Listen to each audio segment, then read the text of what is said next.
Over the past few years, we've seen Royal Enfield transition into a cooler and more youthful motorcycle company and also become a more aspirational brand with the kind of products that it has been launching. And the new Hunter 350 is yet another step in the same direction because this one is positioned as a lighter and more fun to ride motorcycle. And we are exploring the streets of Bangkok in Thailand with the Hunter 350. Thailand is known for its vibrant lifestyle and millions of tourists flock the little country from across the world each year. At the same time, Thailand is also a huge two-wheeler market and maxi scooters and motorcycles are particularly popular in the country. Well, Thailand has also become an important market for Royal Enfield, which is one reason why the manufacturer took us to Thailand to ride the new Hunter 350. We were to get a taste of Thailand's capital city, Bangkok, which is known for its nightlife, by way of a ride through the heart of the city, well past sunset, considering that the Hunter 350 is positioned as a city slicker, unlike most of its siblings, and is primarily targeted at younger motorcycle buyers. And youthfulness is something that the Hunter 350 exudes in heaps through its design while looking properly retro.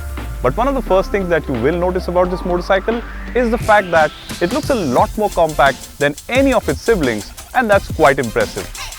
Its overall compactness adds to the Hunter 350's appeal, and it feels like a motorcycle that will not intimidate you.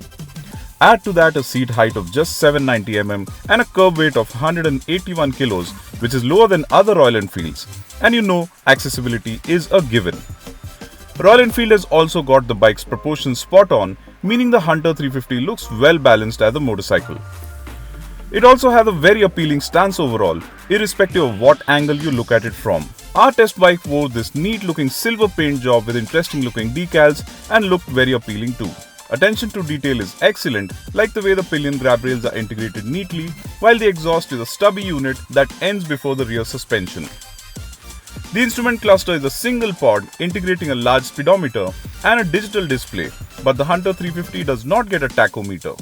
Its offset positioning feels a little odd, but you can opt for the tripper navigation pod separately, which will sit next to the main pod. Fit finish levels are top notch too, so be it the paint finish, quality of plastics or the welds, the Hunter 350 feels very premium overall. The Hunter here is powered by the same 350cc air-cooled single-cylinder engine as the new generation Classic and the Meteor 350 as well, and its outputs are 20.5 PS and 27 Nm. And in keeping with the bike's positioning as a city slicker, the power delivery is the strongest at low to mid revs. As we rode through Bangkok, it was evident the Hunter 350 has been set up to impress as an everyday motorcycle. There's a likeable feel to the power delivery and throttle response, while the engine feels very smooth and refined.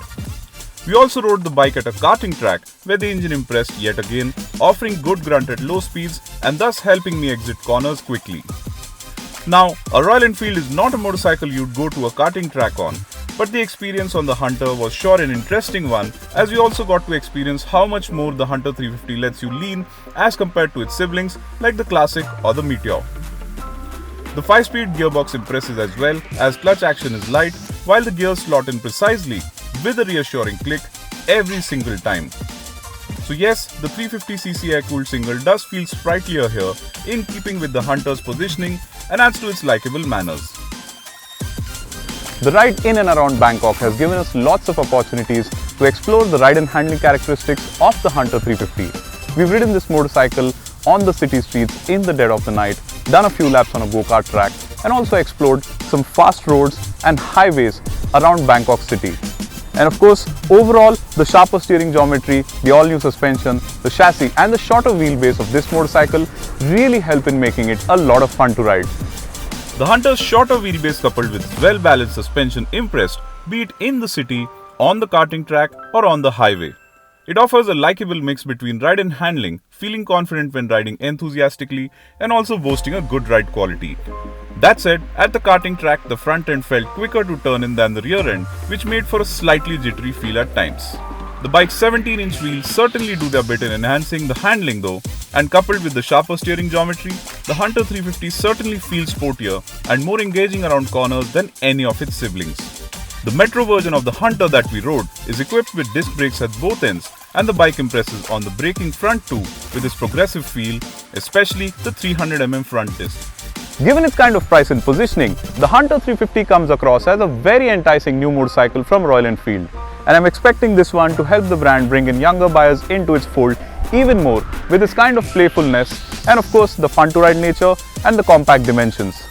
What's also noteworthy here is that despite that playfulness, this motorcycle still embodies that classic Royal Enfield DNA, and it's this sense of modernness to the riding experience along with its retro feel is something that I'm finding very interesting about the Hunter 350.